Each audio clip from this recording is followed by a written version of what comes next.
పథకాలు ప్రకటించేయడం అనేది చాలా సులభమే. కానీ అమలు విషయంలోకి వచ్చేసరికి అది చాలా కష్టతరంగా మారే అవకాశం ఉంటుందా? అమ్మఒడిని తల్లికి వందనం అని మార్చారు.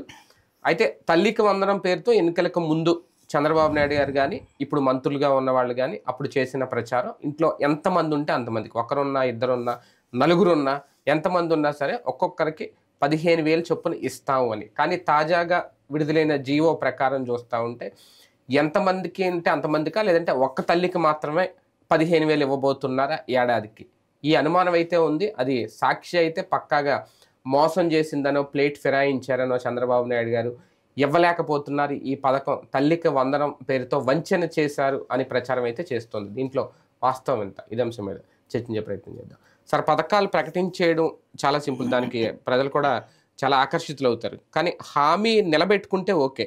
ఒక్కొక్కసారి నిలబెట్టుకోలేని పరిస్థితి వస్తుందా? ఇప్పుడు తల్లికి వందనం విషయంలో కూడా అదే పరిస్థితి అన్న దాపురించిందా రాష్ట్ర ప్రభుత్వం ముందు? మేబీ అది జీవో కాదు, వాస్తవంగా గైడ్ లైన్స్ రిలీజ్ చేశారు అన్నమాట. దాన్ని చూస్తుంటే నాకు అర్థమైంది ఏంటంటే, ఒకటి టెస్ట్ చేస్తున్నారు పబ్లిక్ పల్స్ అనుకుంటున్నా. అంటే ఆ వార్త, ఎందుకంటే అది ఇంటర్నల్గా సర్క్యులేట్ చేసి ఉంటారు గైడ్ లైన్స్, మనకి తెలియదు కదా ఎట్లొచ్చింది మనకి బయటికి. అంటే కావాలని వాళ్ళే లీక్ చేసి ఉండాలి. ఎందుకంటే పబ్లిక్ ఏమనుకుంటున్నారో తెలుసుకోవడం, ఇది ఒక గేమ్ అనమాట. సహజంగా పబ్లిక్లో బాగా అగ్రెసివ్ ఉందనుకోండి, అప్పుడు ఎవడు చెప్పాడు అసలు మీకు మేము ఒకరికే ఇస్తామని అంటారు. లేదు అనుకోండి, కామ్గా అది నడిపేస్తారు. ఇప్పుడు అందులో భాగంగా పబ్లిక్ పల్స్ తెలుసుకోవడానికి అది బయటికి వదిలిపెట్టారనిపిస్తోంది ప్రాక్టికల్గా. ఇంకొకటి ఏంటంటే, పబ్లిక్ అయితే మాత్రం అమ్మఒడి విషయంలో బాగా ఎక్స్పెక్ట్ చేస్తున్నారు. పెన్షన్ల విషయంలో చంద్రబాబు గారు చేసిందని అభినందించారు. ఎందుకంటే జగన్ చేయలేకపోయాడు. వీళ్ళే చెప్తారు కదా, ఏడాదికి 250 రూపాయలు చెప్పున 5 ఏళ్లలో 1000 రూపాయలు పెంచాడు. అదే చంద్రబాబు ఏకదం 1000 రూపాయలు పెంచి చూపించారు.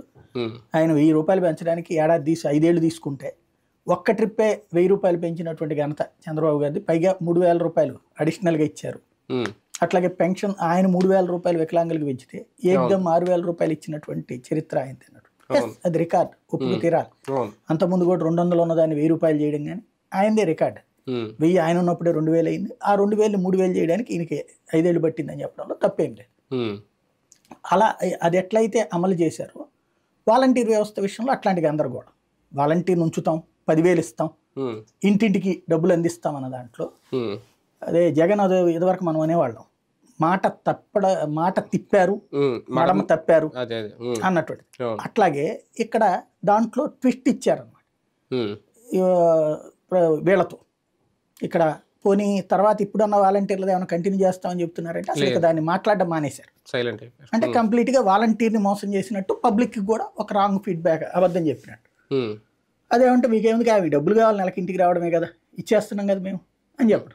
బట్ వాలంటీర్ సర్వీస్ అనేది అది కాదే, ఉట్టి డబ్బులు ఇవ్వడానికి పెట్టాలి.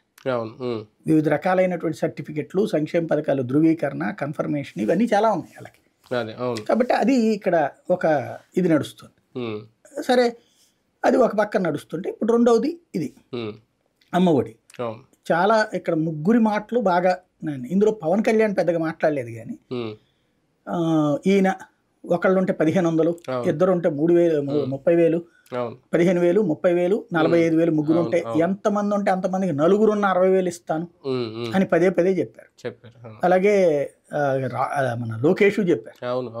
అట్లాగే నిమ్మల రామానాయుడు అయితే చూపెట్టి, ఇదిగో ఈఎంఐ 15, ఈఎంఐ 15, ఈఎంఐ 15 ఇట్లా లెక్క కూడా చూపెట్టారు. ఫస్ట్ క్లాస్ నుంచి ఇంటర్ వరకు 12th స్టాండర్డ్. కాబట్టి ఇప్పుడు వాళ్ళందరూ ఎక్స్పెక్ట్ చేస్తారు, రైట్, ఒకవేళ రాంగ్ వచ్చింది, సాంఘిక సంక్షేమ శాఖ మంత్రి మాట్లాడాలి కదా. ఎవడు చెప్పాడు అసలు మీకు మేము ఎంతమంది ఉంటే అంతమందికి ఫైనల్ చేయమన్నాం. ఇంకోటి అసలు నాకు అర్థం కాలేదు, కొత్తగా గైడ్ లైన్స్ పెట్టి ఎంపిక చేయడం ఏంది?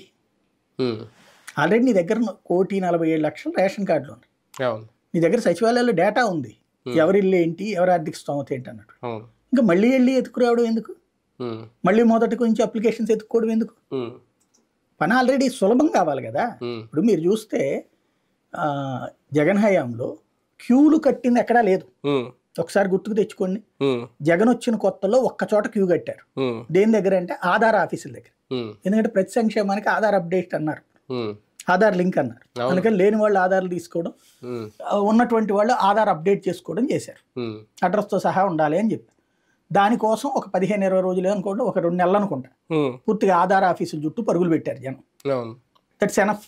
ఆ తర్వాత ఎక్కడ క్యూలు కట్టింది లేదు. ఎందుకని? ఇంటి దగ్గరికే సంక్షేమం వచ్చింది, ఇంటికే వచ్చి వాలంటీర్ మాట్లాడాడు, ఇంటికే వచ్చి వాళ్ళది తీసుకున్నాడు ఫోటోలు కానీ డేటా కానీ ఆధార్తో సహా, ఇంట్లోనే కన్ఫర్మ్ చేసేసాడు. ఇప్పుడు అది తీసేసి ఒకటి కథ నడిస్తే ఇప్పుడు మళ్ళీ ఇంకొకటి మళ్ళీ ఎత్తుక్కోవడం ఎందుకు? అంటే ఇప్పుడు ఆధార్తో లింకప్, ఇంతకుముందు కూడా ఆధార్తోనే కదా లింకప్ అయింది వాళ్ళకి సంక్షేమ పథకాలు. ఇప్పుడు ఆధార్తో లింకప్ నాకు అనిపిస్తున్నది ఏంటంటే సంథింగ్ వీళ్ళు ఏదో అమౌంట్ ఏదో లెక్క పెట్టారట. నెలకి 10,000 రూపాయల జీతం వచ్చేలోపు వాళ్ళకి వర్తిస్తుందన్ను ఏదో పెడుతున్నారట, ఒక మినిమం అమౌంట్. నెలకి 10,000 రూపాయల లోపు జీతం అంటే ఆదాయం అంటే బ్యాంక్ అకౌంట్ల పరంగా అయితే ఏ పేదోడికి రాదు. బ్యాంకుల పరంగా అయితే ఎవరు మనం వేస్తామా? కూలికి ఇచ్చేటప్పుడు చేతికే కదా ఇచ్చేది. వాళ్ళ దాంట్లో ప్రాబ్లం లేదు, వాళ్ళందరికి వచ్చేస్తుంది. కానీ దాదాపు 60-70 లక్షల మందికి పోతుంది. ఈ 60-70 లక్షల మంది మధ్యతరగతిని కూడా పేదల జాబితాలో వేసి వాళ్ళకి 15,000 జీతం వస్తుంది, కొంతమందికి 25,000 వస్తుంది. భార్య కూడా జాబ్ చేస్తుంటే ఆవిడకు 10-15,000 వస్తుంది. ఇప్పుడు ఆధార్లో ఎవరిది లింకప్ చేస్తారు? ఇప్పుడు ప్రతి బ్యాంక్ అకౌంట్ కి ఆధార్ లింక్ అయ్యే ఉంటుంది ఖచ్చితంగా. నేను అనేది ఎవరు అప్లై చేయాలి? భార్య అప్లై చేయాలా, భర్త అప్లై చేయాలా? ఇద్దరిది కలిపి ఆధార్ అన్నారు అనుకోండి, ఫర్ ఎగ్జాంపుల్ వాళ్ళ అకౌంట్ లో ఒక 4 లక్షలు ఉంది, వాళ్ళు అనర్హులు అవుతారా? మనం ఇంతవరకు అది చెప్పలేదు కదా. ఇప్పుడు వీళ్ళకే ఇస్తామని చెప్పలేదు కదా. ఇప్పుడు పేదరికం దిగువన ఉన్నటువంటి వాళ్ళు, పేదరికం దిగువకి ఎవరు సర్టిఫికెట్? బ్యాంక్ అకౌంటా, వైట్ రేషన్ కార్డా? యాజ్ పర్ నామ్స్ అయితే white ration card. White ration card ప్రకారం అయితే కనుక 1,47,00,000 మందికి ఇచ్చేయాలి. కానీ నిజంగా వాళ్ళందరూ పేదలా? కాదు. అపార్ట్మెంట్లు, ఫ్లాట్లు ఉన్నోళ్ళు, సొంత ఇళ్ళు ఉన్నోళ్ళు, పొలాలు ఉన్నోళ్ళు, వీళ్ళందరూ కూడా. అంతే కదా. జగన్ అక్కడ అర్హత అనర్హత అని చూడకుండా అప్లై చేసిన వాళ్ళకి అందరికి ఇచ్చారు. 100కి 99.9 మందికి వచ్చినాయి. 0.01% మందికి ఈ మధ్యలో కరెంటు బిల్లు 300 యూనిట్లు తీసారా నేను, వాటికి తీస్తేనే రచ్చరచ్చ చేసాం కదా మనం. ఇప్పుడు ఎట్లా చేస్తాం అంటే ఒకటి ఇందులో ఈ గైడ్ లైన్స్ కాపీలో 15,000 రూపాయలు అక్కడ 15,000 టు మదర్ హూజ్ చిల్డ్రన్ అని వాళ్ళ ఆ వర్డ్ దాన్నే వీళ్ళు ఇప్పుడు మెన్షన్ చేస్తున్నారు. చైల్డ్ అని అనలేదు కదా ఇక్కడ. చైల్డ్ అంటే ఒక పర్సన్కి, చిల్డ్రన్ అన్నారు కదా. చిల్డ్రన్ అంటే ఎంతమంది ఉంటే అంతమందికి కదా అనేది, అంటే ఈ గైడ్ లైన్స్ కాపీలో. ఇంకా దీన్ని ఒక్కరికైనా ఎలాగంటాం అని అది రేపు పొద్దున్న చెప్పాలి, వాళ్ళు చెప్పాలి కదా. ఇప్పుడు ఇది వచ్చినప్పుడు ఒక మదర్కి 15,000, అవును, లేకపోతే ఒక మదర్ దగ్గర ఉన్న ఎంతమంది పిల్లలు ఉంటే అంతమందికి 15,000. ఇది సాధారణంగా ఏమంటారు, తల్లికి 15,000 అనరు. అవును, తల్లికి 15,000 అంటే ఆ తల్లికి 2 పిల్లలు ఉండొచ్చు, 3 పిల్లలు ఉండొచ్చు. ఆ 15,000 పిల్లలకి 15,000 అంటాం. ఇచ్చింది పిల్లలకి 15,000, తల్లి అకౌంట్లో వేశారు. తల్లికి 15,000 అనే పదం రాకూడదు అప్పుడు. అది రావడం వల్ల వీళ్ళు రైజ్ చేస్తున్నటువంటి point.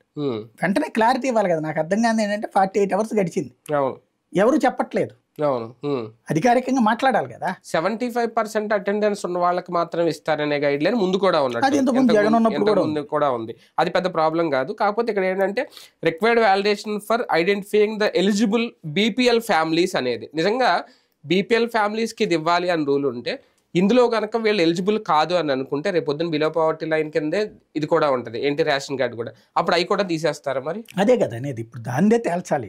BPL white ration card అంటేనే బీపీఎల్ దిగువన ఉన్నట్టు. అంతే. అవును, మనం ఇందాకనే చెప్పుకున్నట్టు 60-70 లక్షల మంది వాళ్ళే రేషన్ కార్డులే ఉన్నాయి. కాబట్టి ఇప్పుడు ఏంటి అంటే ఆ రేషన్ కార్డు అన్నది ఎలిజిబిలిటీ పక్కన పెట్టేసి ఇట్లా పెట్టారనుకోండి, రేపు ఆరోగ్యశ్రీలోనూ అదే సమస్య వస్తుంది, ఇంకోటి అదే సమస్య వస్తుంది, ప్రతిదీ కూడా. ఇప్పుడు దాకా అర్హత పొందిన వాళ్ళందరూ అనర్హులు అవుతారు. అంతే కదా. అది చాలా పెద్ద విప్లవం అవుతుంది. ఎందుకంటే మొన్న 500 మందికో 1000 మందికో ఆపితేనే రచ్చరచ్చ అయినప్పుడు ఇప్పుడు వేలాది మందికి, లక్షలాది మందికి అయితే మామూలుగా ఉంటుందా వ్యవహారం? చూడాలి. విద్యాశాఖకు సంబంధించి ఇప్పుడు ఇది ఒక సవాల్ అవుతుందా? దీనికి అంటే మీరేంటంటే సాంఘిక సంక్షేమ శాఖ క్లారిటీ ఇవ్వాలి, అదే నేపథ్యంలో లోకేష్ కూడా దీని మీద ఎందుకు స్పందించలేదు? అంటే అధికారికంగా చెప్పాలి వాళ్ళు ఏంటి తమ ఉద్దేశం అన్నట్టు. మామూలుగా అయితే ఇట్లాంటిది రాగానే వెంటనే రెస్పాండ్ అవుతారు. నేను చెప్పినట్టు ఇందాక టెస్ట్ చేస్తున్నారేమో, పబ్లిక్లో ఉండే ఫీడ్బ్యాక్ని కనిపెట్టి ఆ తర్వాత మాట్లాడదామని అవుతున్నారేమో. ఇప్పుడు పబ్లిక్లో బాగా నెగిటివ్ వస్తుంది అనుకున్నారనుకోండి, అప్పుడు ఎవడు చెప్పాడు మీకు? అది వాళ్ళకి ఇంగ్లీష్ రాకపోతే ఏం చేస్తాం, సగం చదివిన ఎదవలు, అందువల్ల ఎట్ట మాట్లాడుతున్నారు, ఏదేది ఆ మొక్క మాట్లాడతారు కదా, పేపర్ లీక్ చేసిన వాళ్ళు, అందుకని అట్లాంటి దాంతో సరిగ్గా చదువుకోకపోవడం వల్ల వచ్చింది. ఇక్కడ స్టాన్ఫోర్డ్ యూనివర్సిటీ ఉన్నారు, అటు పక్కన చదువు రాని వాళ్ళు ఉన్నారు, ఇట్లా బిగిన్ చేస్తారు అన్నమాట. అంతే తేడా. అంటే ఒకటి పింఛన్ అంటే అమలు చేసేస్తారు, జూలై 1 ఇచ్చేసారు.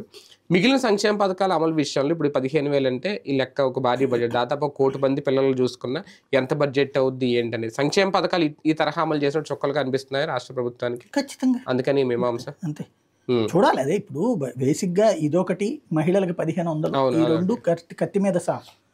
ఖచ్చితంగా మహిళలు అందరికి ఇస్తామన్నారు. బీపీఎల్ లెక్కన వైట్ రేషన్ కార్డు లెక్క అయితే కనుక 1 కోటి మంది మహిళలు వస్తారు, 1,18,00,000 మంది ఎంతమంది వస్తారు.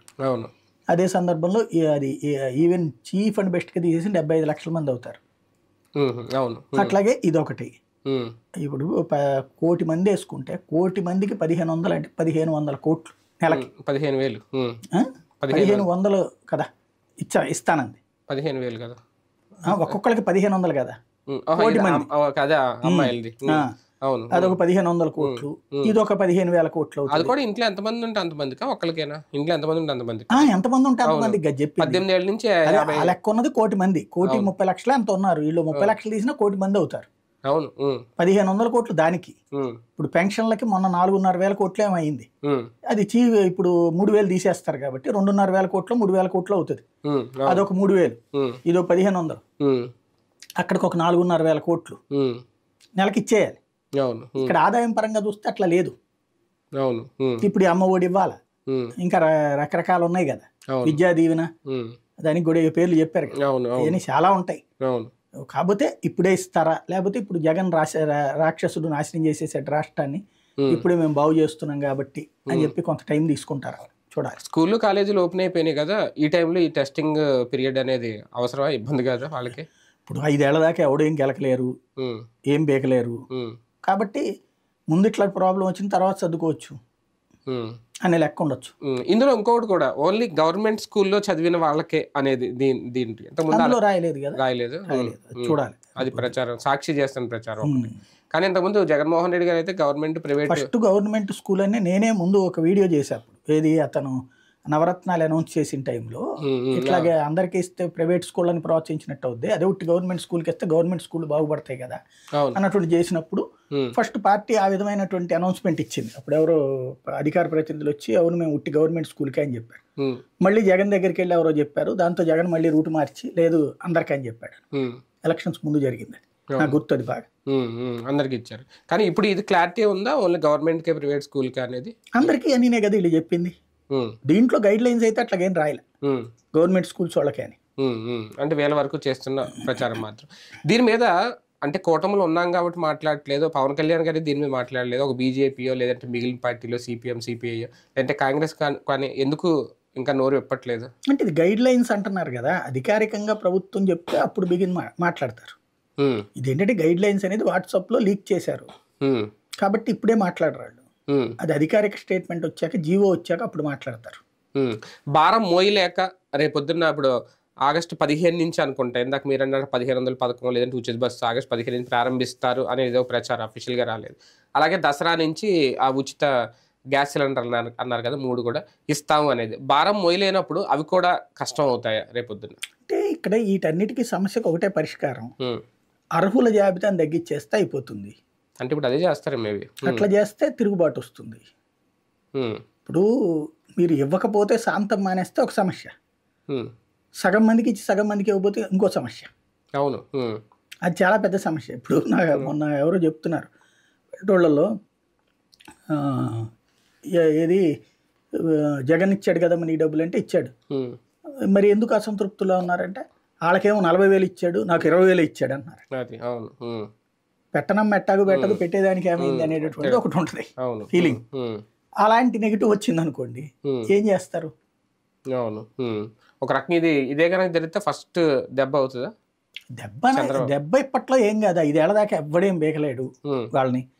దాంట్లో ఉండేటటువంటిది ఇప్పుడు ఒక్కోసారి ఏం చేస్తారు చివరిలో పెడతారు. ఇప్పుడు డ్వాక్రా మహిళలకు పశువు కుంకుమ చివరిలో ఇవ్వాల, అట్లా ఇవ్వచ్చు. లాస్ట్ ఇయర్ ముగ్గురికని, అవును. లేదా ఈ ఏడాది ఒకరికి ఇస్తాం, నెక్స్ట్ ఇయర్ ఇద్దరికి ఇస్తాం, ఇట్లా కూడా చెప్పచ్చు. చూద్దాం. రైట్, చూద్దాం. మొత్తానికి తల్లికి వందనం మొన్నటి వరకు అమ్మఒడి పేరుతో ఇంటికి ఒక్కరికే ఇచ్చారు ఆ 15,000 రూపాయలు. అది 17,000, 2,000 తగ్గించి ఇచ్చిన. ఇప్పుడు 15,000 ఇచ్చేస్తాం, ఇంట్లో ఎంతమంది ఉంటే అంతమందికి అనేది. దాని మీద క్లారిటీ అయితే రావాలి ఇమీడియట్గా. దాని మీద స్పందించాలి. ఈ గైడ్ లైన్స్లో నిజంగా ఏమైనా మెలికి పెట్టబోతున్నారా అనే సందేహం అయితే ప్రజల్లో ఉంది. మరి దానికి ప్రభుత్వం ఎలాంటి క్లారిటీ ఇస్తుందో చూద్దాం.